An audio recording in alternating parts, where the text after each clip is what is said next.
द्वितीय विश्व युद्ध के बाद जब दुनिया की राजनैतिक तस्वीर बदल रही थी, अमेरिका और ईरान के बीच एक ऐसी दोस्ती शुरू हुई जो आज की शत्रुता को देखते हुए अविश्वसनीय लगती है।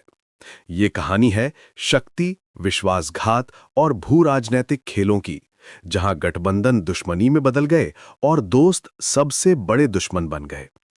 1940 के दशक में जब सोवियत संघ का खतरा मंडरा रहा था, अमेरिका ने युवा शाह मोहम्मद रजा पहलवी में एक भरोसेमंद साझेदार देखा। अमेरिकी सैन्य प्रशिक्षकों ने ईरानी सेना को मजबूत बनाया और तेल के व्यापार ने दोनों देशों को करीब लाया। लेकिन ये शांति ज्यादा दिन नहीं टिकी।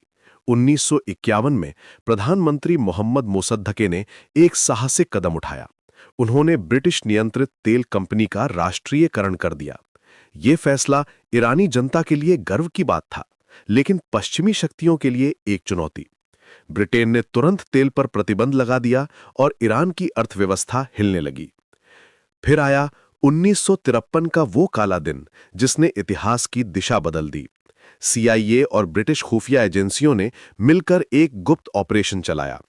19 अगस्त को ईरानी सेना के कुछ तत्वों की मदद से मोसद्दके को सत्ता से हटा दिया गया। ये तख्तापलट इतना सफल रहा कि शाह को पूर्ण शक्ति मिल गई।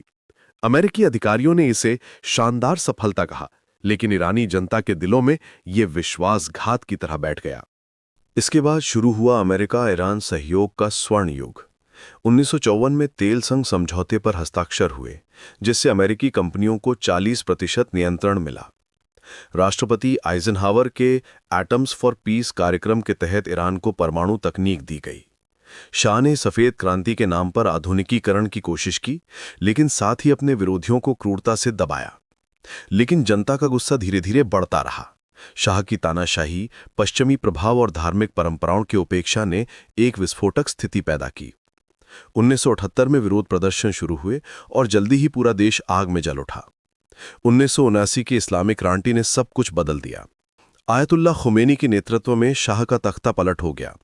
अमेरिका, जो दशकों से शाह का समर्थक था, अचानक ग्रेट सतान बन गया। 4 नवंबर को क्रांतिकारी छात्रों ने तेहरान में अमेरिकी दूतावास पर धावा बोला। 52 अमेरिकी कर्मचारियों को बंधक बनाया गया और यह संकट 444 दिनों तक चला। ये बंधक संकट अमेरिका के लिए राष्ट्र अपमान था। राष्ट्रपति जिम्मी कार्टर की सरकार हिल गई और रोनाल्ड रीगन के शपथ ग्रहण के ठीक बाद बंधक रिहा हुए, लेकिन तब तक रिश्ते पूरी तरह टूट चुके थे। 80 के दशक में स्थिति और भी जटिल हो गई। 1980 में इराक ने ईरान पर हमला किया।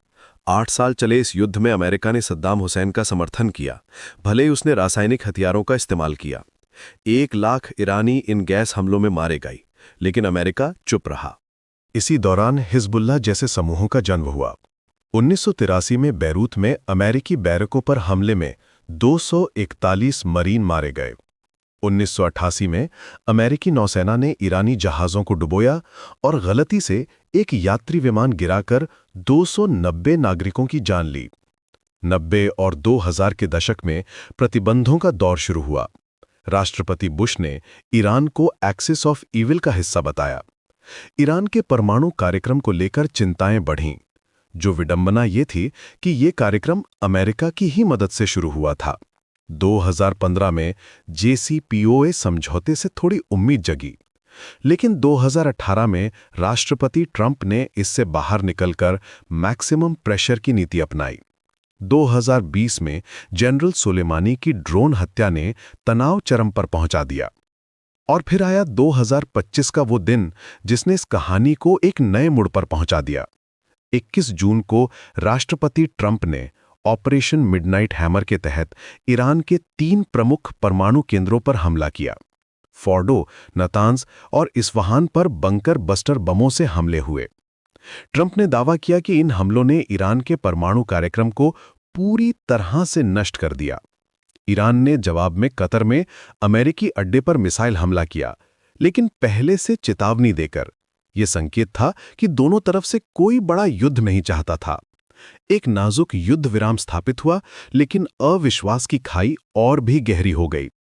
आज जब हम इस लंबी कहानी को देखते हैं तो एक बात साफ है, ये सिर्फ 2 देशों की कहानी नहीं है, बल्कि इसमें पूरे मध्य पूर्व की राजनीति छुपी है।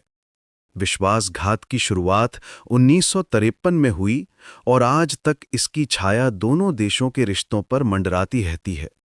भविष्य में क्या होगा, ये अभी भी अनिश्चित है, लेकिन इतिहास हमें सिखाता है कि शक्ति के खेल में अक्सर मानवता की कीमत चुकानी पड़ती है।